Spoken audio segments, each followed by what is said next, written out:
문재인이 어제 페이스북에 글을 올려 코로나 의료진 대부분 간호사다 이렇게 이야기하며 간호사의 헌신에 감사하다 이러면서 파업하는 의사 짐까지 떠맡으니 얼마나 어렵고 힘들겠느냐. 의사들이 파업해서 정권이 지금 의사들을 달래가지고 타협하자. 지금 정권이 먼저 건드렸잖아요. 그래서 타협하자 해놓고는 한편으로 대통령이라는 사람이 지금 페이스북에 글을 올려 간호사들을 칭찬하는 척하면서 의사들을 비꼬고 있습니다. 대통령이 직접 나서서 의료계 편가르기 하냐, 국민 화합일치를 말해온 대통령에 맞냐, 의사들을 투명인간 취급하면서 서로 또 이렇게 이간질시키냐, 그러면서 우는 선별진료소에서 방호복을 벗지 못한 의료진 대부분이 간호사들이었다 하는 걸 국민들이 잘 알고 있다 이렇게 말을 했습니다. 가수 아이유의 아이스 조끼 기부 소식까지 이야기하며 간호사의 처우 개선을 위해 노력하겠다. 자, 이렇게 이제 말했습니다. 그러니까 의사들이 이제 발칵 뒤집어졌지요. 그래서 참 저 사람 해도 너무하다. 이재이냐 이간질이냐 언제까지 갈라치기 하냐 이랬는데 SNS에서 활동을 하는 간호사 모임인 젊은 간호사에는 간호사들의 어려움을 줄이는 방법은 간호대 정원을 늘리거나 지역 간호사제를 하는 게 아니다. 그러니까 의사들 지금 정원 늘리고 공공의대 만드는 부분을 이야기를 하는 거죠. 그래서 간호협회가 아닌 진짜 간호사들 목소리를 들어달라. 간호사들 칭찬한 것은 고맙지만 지역 간호사, 공공 간호사가 등장하는 것은 사양한다. 당신이 우리 칭찬하는 것 같지만은 의대 정원을 하면 간호사도 정원을 할 거고 또 지역 공공의대를 만들면 그 간호사도 또 공공 지역 간호사 할 거 아니냐. 좀 그런 의문을 제기한 거죠. 아이유 팬클럽이 기부한 데 대해서 또 이 칭찬한 것에 팬클럽은 간호사들 뿐만 아니라 의사한테도 기부했다 이렇게 말을 했습니다. 자, 그래서 묵는 지난 폭염에 5개 선별진료소에서 방호복을 벗지 못하는 의료진들이 쓰러지고 있다는 안타까운 소식이 국민들의 마음을 울렸다. 의료진이라고 표현됐지만 대부분 간호사들이었다는 사실을 국민들은 잘 알고 있다. 그러면서 지금 간호사를 집중적으로 띄우는 척 했습니다. 복지부에 따르면 지난 9일까지 코로나 지원 인력 중에서 지원 인력이 3,946명, 4,000명쯤 됩니다. 그 중에 의사가 1,869명이고 간호사, 간호조무사가 1,650명, 기타 인력이 427명이고요. 대구 경북만 한정했을 때 간호사가 의사보다 한 200명쯤 많았습니다. 참 끝도 없이 빼딱하게 가고 있는데요. 그런데 지금 저는 오늘 이런 모습을 보면서요. 저 사람은 참 머릿속에 잠재된 의식이 평생을 가도 대통령이 되고도 어쩔 수 없는 콤플렉스, 세상을 바라보는 시각에 대한 콤플렉스를 버리지 못했다라는 가련한 생각이 들었습니다. 어제 정강훈 목사가 밖에 이제 나왔죠. 퇴원해가지고 나와가지고 사과해라 안 하면 한 달 안에 순교하겠다. 자, 이 사람도 다 이뤄가고 있습니다. 고발이 지금 몇 건에다가 그리고 또 이 사람에 대한 구상권 청구라든지 또 무슨 이웃 상인들까지 피해 보상 청구 등 그야말로 샅샅이 털어서 죽이려고 하죠. 지금 교회 재개발 관련해서 문제도 지금 철거에 시달리고 있습니다. 그리고 동료 목사들을 부추겨서 이단으로 처리하라고 요구를 해대고 있습니다. 자, 그런데 얼마나 악이 바치겠습니까? 그래서 문의 사과하라. 우리한테 떠넘겼다. 사과하지 않으면 한 달 내에 순교하겠다 이랬습니다. 근데 청와대가 반성은 안 하고 미안한 신용이라 해야 될 건데 적반하장을 하고 있냐. 공권력을 살아있는 게 보여주겠다. 이렇게 말을 하면요, 어제 서울경찰청 지능범죄수사대를 시켜가지고 사랑제일교회 사택 등 4군데를 압수수색을 했습니다. 자, 여기서 보이는 게요, 권력이라는 게 가지고 있는 약간의 망설임조차도 지금 보이지 않고 있다. 우리가 정강훈이한테 좀 덮어 세우기는 세게 덮어 씌웠다. 우리한테 걸려들어서 우리가 참 가지고 놀았다. 그러니까 저 혼자서 열받아서 떠드니까 우리는 가만히 있자. 보통 이 정도가 상식입니다. 그런데 적반하장을 하고 있네. 미안한 줄도 모르냐. 공권력이 살아있는 걸 보이겠다. 이러면서 어제 문 정권의 주구 경찰을 동원해가 사택, 교회 등 4군데를 압수수색 중이에요. 뭐 중대한 범죄입니까? 감염병 예방 관리에 관한 법률 위반 혐의에 대해 추가 자료를 확보한다. 이 감염병 예방에 대한 법률 위반에 무슨 놈의 추가 자료가 필요합니까? 이게 무슨 중병입니까? 근데 이걸 가지고 여태까지 압수수색을 한 선례가 있는지 한번 제가 물어보고 싶어요. 교인 명단 등 조사 대상 명단을 누락시키거나 숨겼다고 그러는데 이미 지난 22일 날 압수수색을 했잖아요. 그래 놓고 목사 사택 등에 대해서 이제 추가적으로 압수수색을 지금 진행을 했습니다. 이런 부분을 보면서요, 저는 이 정권이 그야말로 어디 깡패 집단만도 못한 콤플렉스에 사로잡혀 있는 문가리와 그 패거리다, 이런 생각을 합니다. 과거에요, 우리가 역사에 보면 많은 최고 권력자들이 최고 권력에 이르러서도 콤플렉스를 극복 못해가지고 그야말로 이 자신을 망가뜨리고 독재를 하고 살인을 하고 하는 걸 역사에서 많이 목격을 했어요. 스탈린도 자기 신분이 미천하다. 조지아의 산도적이었죠. 그러니까 미천한 신분에 대해서 권위를 세운다고 소련에서 수천만 명을 죽인 겁니다. 모택동도 마찬가지로 자신의 이 대한 콤플렉스 때문에 수많은 중국 인민들을 학살했어요. 자, 2008년 5월 달에 노무현 콤플렉스가 실패의 화근이었다고 김호진 고려대 명예교수가 실패한 국가 경영자라고 규정하며 콤플렉스에서 벗어나지 못했다고 이 책에 썼습니다. 대통령과 리더십이라는 책에 그렇게 기재를 했어요.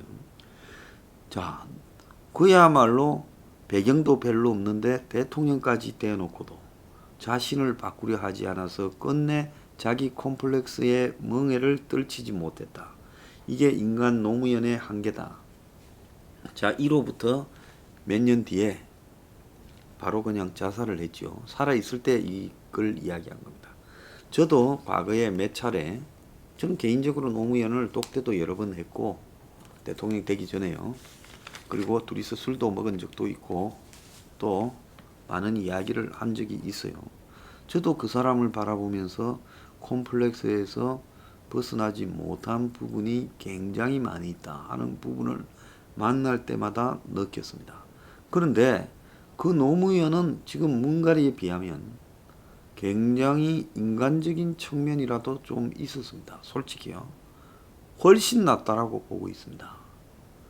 그런데 그때 그 노무현도 결국 자신에게 내재되어 있는 콤플렉스를 대통령이 되고도 극복을 못했어요. 사람이 신분이 위로 올라가면 올라갈수록 콤플렉스를 극복해야 되지 않습니까? 왜? 과거에 내가 남한테 멸시받고 조롱을 받고 내가 분노를 갖고 있었다 하더라도 오늘날 내가 대통령이 되었다면 이제는 그런 분노나 이런 부분을 접고 더 이 국민 화합을 하고 국가를 위해서 잘해야 되겠다 하는데 그 내재된 콤플렉스가 튀어나와서 검사들하고 이쯤 되면 막 가자는 거지요. 부터 시작해서 그야말로 이 완전히 특권을 뒤집어 엎어버려서 업사이드 다운 시키겠다 등 온갖 이야기를 다 했지만 결국은 그는 삼성이라는 재벌의 소나기에서도 제대로 벗어나지 못했어요.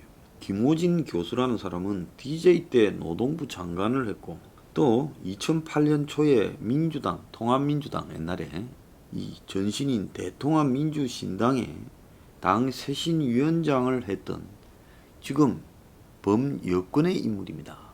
보수에서 비판한 게 아니에요. 자, 그래서 통치권자가 콤플렉스가 심하면 인사가 감성적 배타성을 띠기 쉽고 그 결과 정권 자체가 집단 콤플렉스 증후군을 나타낸다. 자, 지금 이게 노무현을 이야기한 건데 문재인이 그대로 적용시켜도 똑같은 거예요. 도덕적 우월의식과 이념적 편집점까지 더해지면 동굴의 우상에 사로잡혀 여론은 무시되고 국정 운영은 왜곡으로 치닫게 된다. 때로는 역사를 부관참시하기도 한다. 자, 이걸 노무현인지 문재인인지 말하지 않고 하면 문한테도 그대로 적용되는 이야기지 않습니까? 이런 경우 필연적으로 국정의 우선순위가 바뀌고 정치적 사회적 갈등이 만연하며 사람들은 집단 히스테리를 일으키게 되고 그 결과는 민심 위반과 국정 효율 감퇴라며 공공정부의 부동산 정책, 기자 실패세, 과거사 규명을 대표 사례로 거론했다는데 이 공공정부를 참여정부인데 만약에 문가리 정부라고 해도 똑같지 않겠습니까? 자, 그러면서 지금 이야기합니다. 노무현 전 대통령을요. 빈농의 아들로 태어난 콤플렉스가 노 전 대통령을 성취욕과 권력의지에 불타는 아주 특별한 인간으로 만들었고 대권을 거머쥐게 했다. 단기 필마로 치열한 대선 싸움에서 이겼다는 승부사적 우월감이 그를 오만과 독선의 올가미에 가두었고 탄핵의 수모로 치유하기 힘든 심리적 내상을 입으면서 탄핵 콤플렉스까지 덧붙여졌다. 그러니까 이 출신분적 콤플렉스가 이 탄핵 콤플렉스까지 와가지고 탄핵 콤플렉스의 한 가지 정세는 통치권을 유린당한 수모감을 이기지 못하고 걸핏하면 자제력을 잃고 흥분하는 일이다. 성장기의 주변적 체험이 콤플렉스를 낳고 이것에서 싹튼 성취욕과 권력 동기가 대의의 열정을 만나면 대권을 잉태하게 되지만 중요한 것은 대권 이유다. 최고 권력자가 된 뒤에도 콤플렉스에 쫓기는 자는 영락없이 실패하고 그 굴레를 벗어나 정서적 안정과 인격적 정체성을 찾는 자는 성공한다. 그러면서 한국 최고 지도자들은 예외 없이 콤플렉스를 갖고 있다. 이승만은 몰락 왕족의 후예, 외아들, 박정희, 가난, 친일, 사상. 이 사상이라는 것은 남노당한 걸 이야기하겠죠. 전두환, 노태우, 가난, 주변부 인물이다. 김영삼은 왕자 콤플렉스, 김대중은 서자, 색깔 콤플렉스와 씨름했다. 노무현은 스타일과 개성에서 비슷한 정치인으로 미국의 7대 앤드루 잭슨 대통령과 비슷한데 1830년대 사람이에요. 잭슨이 가난 때문에 독학으로 판사가 된 점, 대통령이 되기 전에 투가면 권총을 빼들고 결투를 신청할 정도로 벨란 성격이었던 점, 노무현이 언론과 전쟁을 즐기듯 의회와의 정쟁을 즐겼던 점, 노무현이 코드 인사를 고집하듯 인사 스타일이 독선적 자의적이었던 점을 들었는데 스타일이 닮았음에도 잭슨은 재선까지 하면서 영웅 이미지를 입증한 성공적인 대통령이 됐지만 노무현은 그렇지 못했다. 이게 노무현 생전에 당시 이 민주당 계열에 있던 장관까지 한 사람이 적은 글이에요. 재임 중 노 대통령은 탄핵의 아픔을 겪었지만 잭슨은 이런 충격이 없었다. 가난에 찌든 어린 시절의 콤플렉스는 전쟁 영웅이라는 자아 실현을 통해 시원하게 털어버렸고 그래서 분노가 없었다. 노무현에게는 개혁에 박차를 가했지만 실험 실습의 오류를 면치 못했는데 가장 큰 원인은 개혁과 파괴를 혼돈했기 때문이다. 노 정권은 가치 창조보다 기득권과 과거를 부수는 일에 국정 에너지를 낭비하고 말았다. 김 전 교수는 노 전 대통령의 리더십은 속이는 거나 감추는 것이 없는 벌거벗은 알몸에서 나왔지만 벌거벗은 여체가 신비성을 잃듯 그의 알몸 전략은 아쉽게도 리더십의 격을 잃고 말았다. 지도자에게 요술은 자해의 부메랑이라고 그렇게 지적을 했습니다.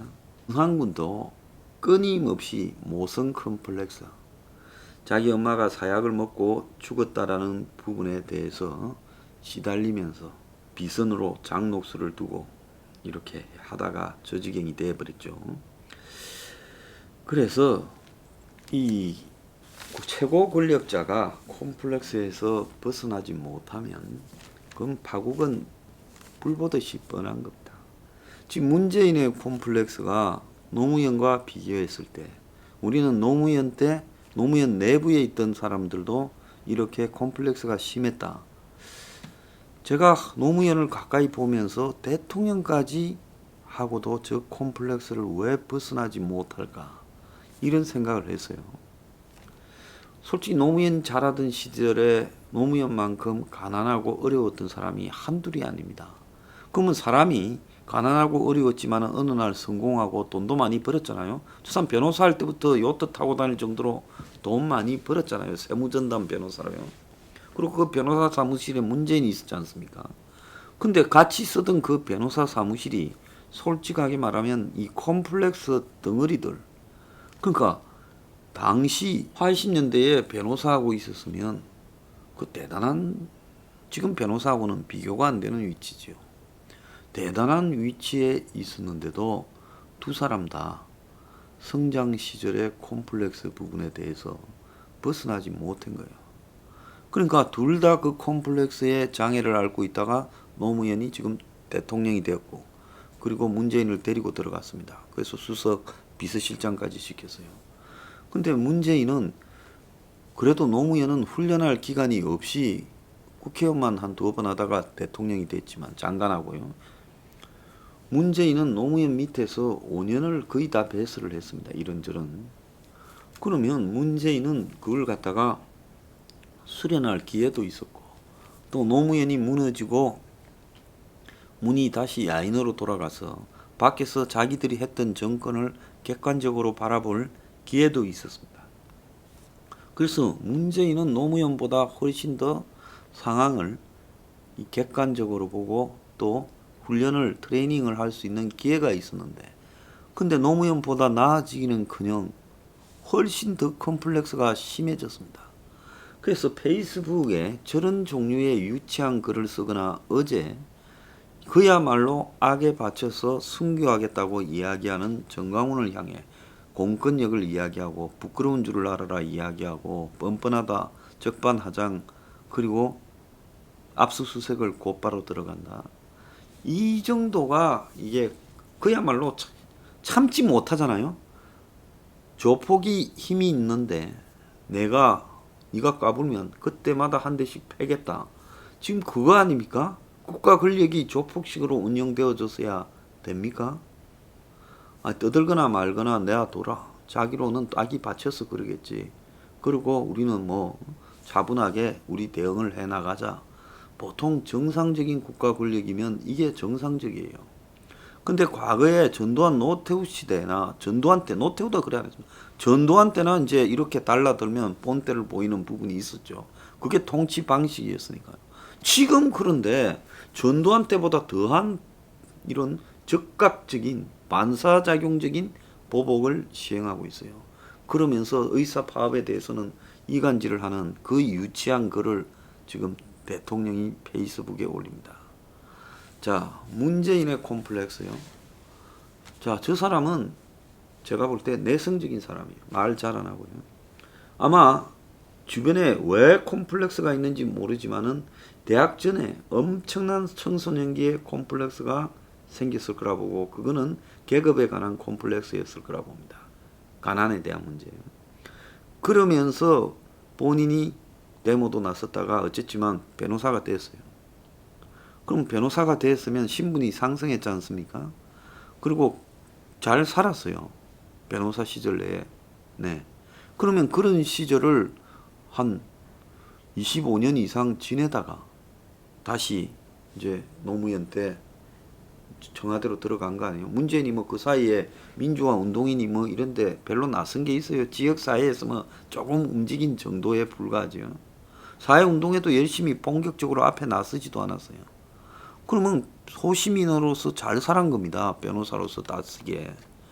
그랬으면 그 사이에 콤플렉스가 이렇게 풀어졌어야 되는데, 콤플렉스가 권력을 가지면 가질수록 더 심하게 나타나고, 보복에 관한 콤플렉스는요, 노무현은 그래도 자기 앞에서 달라들어서 공격하는 검사들에 대해서, 검사와의 대화 생중계에서 이쯤 가면 막 가는 거지요 하면서 그래도 그냥 앞에서 흥분한 모습을 보여 좀 낫다 보여요. 자, 문재인은 뒤에 딱 숨어가지고 저거 또 쳐라 이렇게 하고 있습니다.